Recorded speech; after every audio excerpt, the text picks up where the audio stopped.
Measurement of viscosity.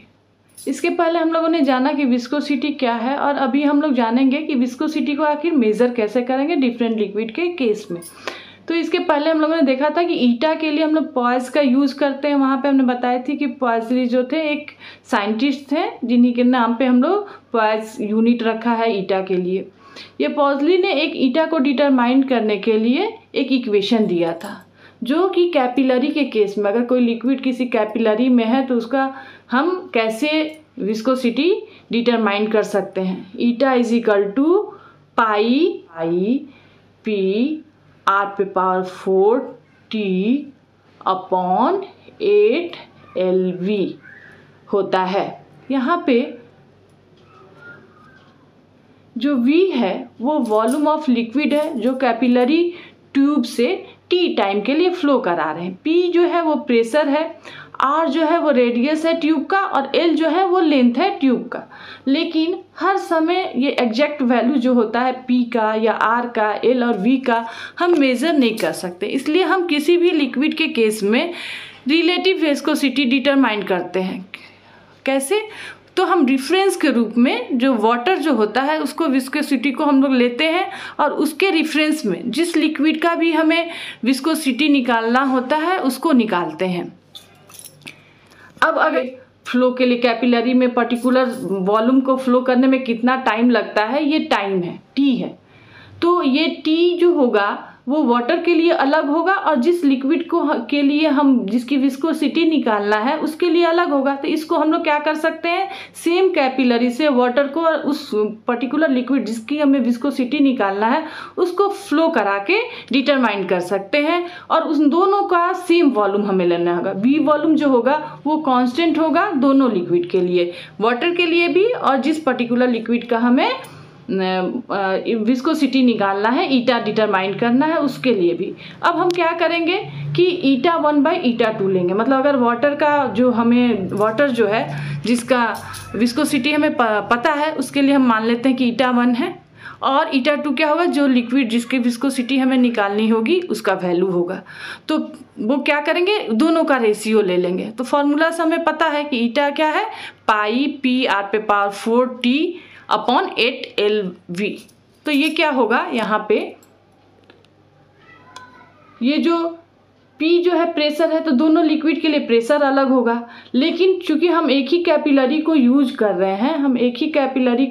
रहे हैं, इसलिए बहुत सारे चीज़ें जो होंगी, जैसे ये पाई का वैल्यू तो हर जगह सेम रहेगा, 8L लेंथ जो होगा कैपिलरी का वो सेम होगा, वॉल्यूम जो होगा वो सेम होगा। तो ये क्या हो जाएगा, ये कैंसिल आउट हो जाएगा।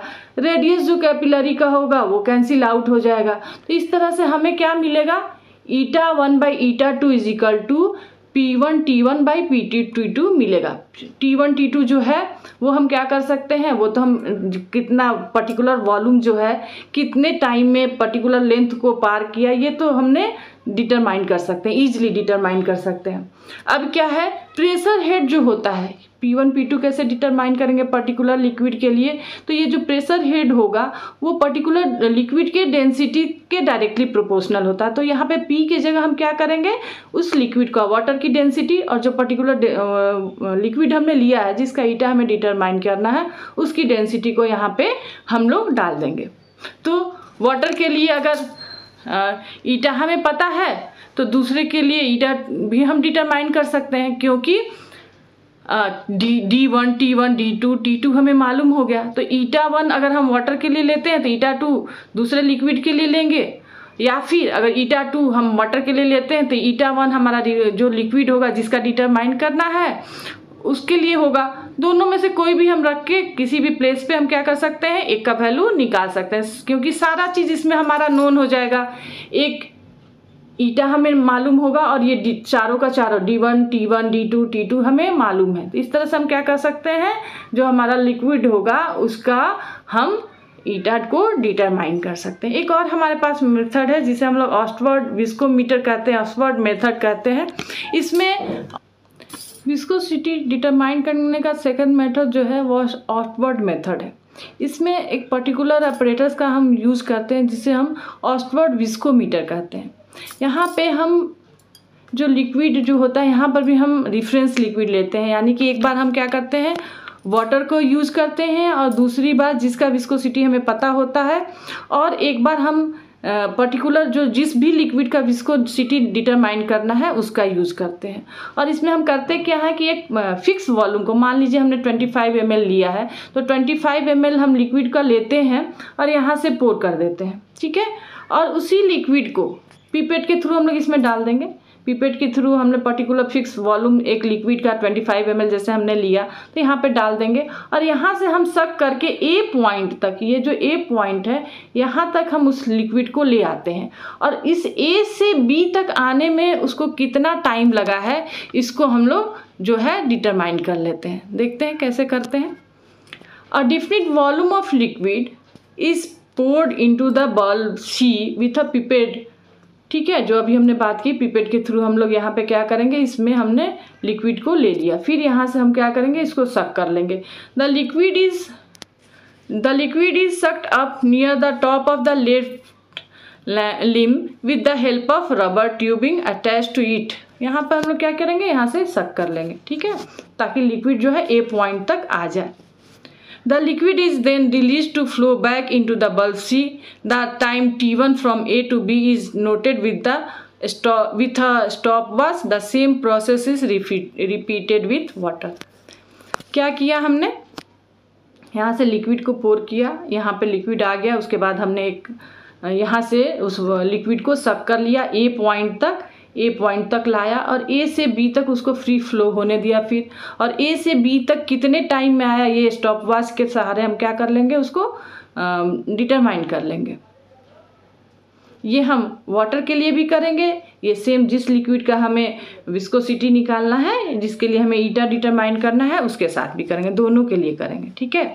The density D of liquid and DW of water is determined with help of pycnometer. Pycnometer के हेल्प से हम वाटर और उस जो भी लिक्विड जिसका हमें विस्कोसिटी ईटा डिटरमाइन करना है उसको हम डिटरमाइन कर सकते हैं। अगर हमें डेंसिटी नहीं मालूम है उस केस में भी हम क्या कर सकते हैं, हम उसको पिक्नोमीटर का यूज़ करके लिक्विड का डेंसिटी डिटरमाइन करते हैं। और इसके पहले हम लोगों ने जैसे किया था वहाँ फार्मूला हमें आ गया था ईटा1 बाई ईटा2 is equal to D1 T1 by D2 T2। Same चीज़ यहाँ पर भी होगा, ईटा बाई ईटा डब्लू, यहाँ पे हमने क्या किया है ईटा डब्लू मतलब वाटर की का ईटा, और D1 और T1 क्या है, D1 जो है लिक्विड जो हमने लिया था उसकी डेंसिटी है T1, उसका टाइम जितना में वो A से B तक फ्लो किया।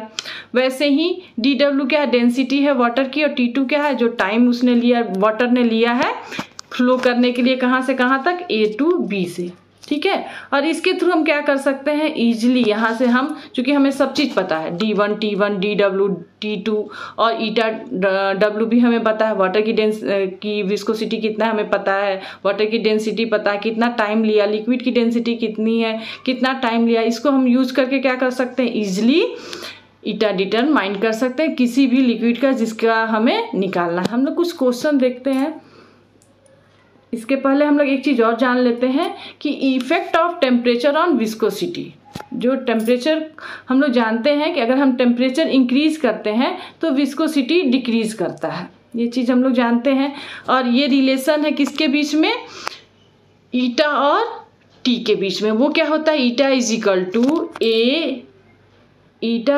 टू ए इंटू ई पे power minus E by R T, ठीक है। आर क्या है, गैस कांस्टेंट है, टी क्या है, टेम्परेचर है, ए जो है वो ए और ई जो होगा पर्टिकुलर लिक्विड के लिए कांस्टेंट होगा, ठीक है।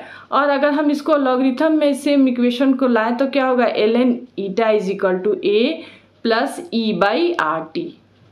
और इसे हम और एक तरह से किस तरह से इसको अगर एडजस्ट करके लिखना चाहें तो लिख सकते हैं ln eta is equal to E upon R into 1/t। Same इस चीज़ को लिखा है हमने सिर्फ, ठीक है, प्लस ए।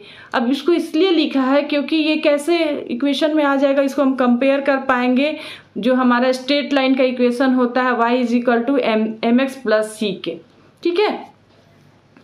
अब अगर हम लोग लॉग ईटा मतलब जो विस्कोसिटी होता है लिक्विड का वर्सेस 1/t जो टेम्परेचर पर्टिकुलर टेम्परेचर पे अगर हम स्लोप लेंगे तो ये स्लोप जो आता है वो स्ट्रेट लाइन आता है, और वो स्लोप किसके बराबर होगा, E/R के बारे में। और ऐसे हम लोगों ने प्रैक्टिकली देखा है कि viscosity is decreases bye 2% for every increase in 1 degree of temperature of liquid. ये क्या है, इसको आप लोग नोट डाउन कर लीजिए कि 2% जो है विस्कोसिटी डिक्रीज करता है अगर हम 1 डिग्री जो है टेम्परेचर को, किसी भी लिक्विड के टेम्परेचर को इंक्रीज करेंगे। कुछ क्वेश्चंस देखते हैं। In an experiment with Ostwald viscometer, the times of flow of water and ethanols are 80 second and 175 second at 20 degree. 20 degree पे अगर वाटर को और इथेनॉल को हम लोग ऑस्टवर्ड विस्कोमीटर में फ्लो कराते हैं तो वाटर जो है 80 सेकेंड में फ्लो कर जाता है और इथेनॉल 175 सेकेंड में फ्लो करता है A to B आने में। The density of water is 0.998 ग्राम पर centimetre square and that of ethanol is 0.790 ग्राम पर centimetre square. The viscosity of water at 20 centigrade is 0.01008 points. Calculate the viscosity of ethanol. बहुत easy है, हमारे पास क्या है, ethanol का विस्कोसिटी निकालना है, वाटर का जो विस्कोसिटी है सो दिया हुआ है यहाँ पे, और डेंसिटी, इथेनॉल की डेंसिटी दी गई है, वाटर की डेंसिटी दी गई है, दोनों के लिए T1 और T2 जो है वो सारा चीज़ दिया हुआ है।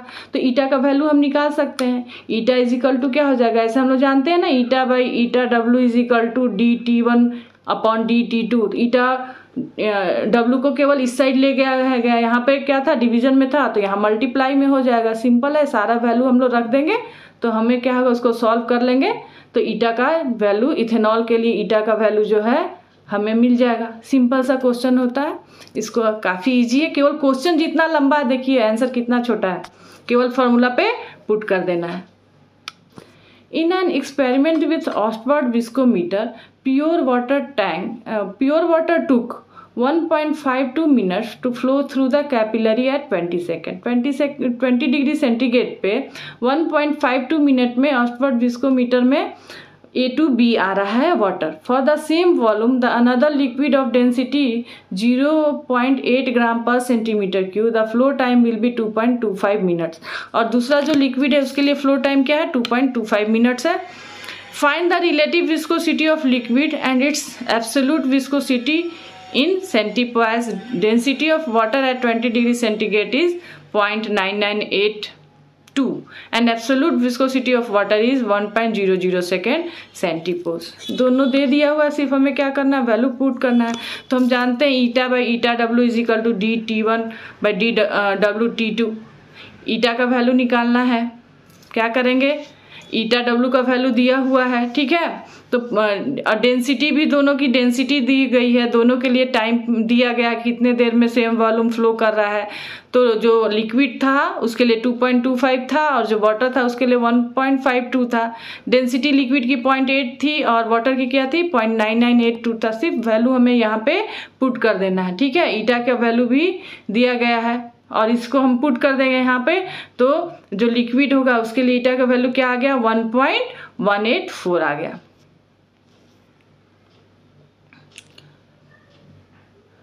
और यहाँ पे देखिए ये इसका वैल्यू आया है, ये पूरे को सॉल्व करके 1.184 आया है। वाटर के लिए ईटा का वैल्यू दिया हुआ है 1.005 सेंटीपोज, तो इसमें इसको मल्टीप्लाई कर देते हैं तो लिक्विड के लिए क्या हो जाएगा, जो ईटा का वैल्यू है वो आ जाएगा, जो कितने के बराबर आया है, 1.19 सेंटीपोज की। अब क्या बोल रहा है कि रिलेटिव विस्कोसिटी ऑफ लिक्विड निकालना है, ठीक है। तो रिलेटिव कितना होगा, एब्सोल्यूट जब कितना है, एब्सोल्यूट ईटा का वैल्यू आया है 1.19 सेंटीपोज, रिलेटिव कितना होगा, सिर्फ वाटर का अगर हम हटा दें तो उसके बाद कितना बच रहा है, 1.184। मतलब हमें क्या करना है, रिलेटिव मतलब जो ये रेशियो आएगा पर्टिकुलर लिक्विड के लिए, ये क्या होगा, ये जो हो जाएगा, ये जो होगा ये क्या है, रिलेटिव वैल्यू है। और यहाँ पे जो हम इसको मल्टीप्लाई वाटर के विस्कोसिटी के साथ, एब्सोल्यूट वैल्यू के साथ कर देते हैं, वो क्या हो जाएगा, एब्सोल्यूट विस्कोसिटी ऑफ लिक्विड होगा। तो इस क्लास में इतना ही। नेक्स्ट क्लास में हम लोग एक नेक्स्ट चैप्टर को स्टार्ट करेंगे। Thank you.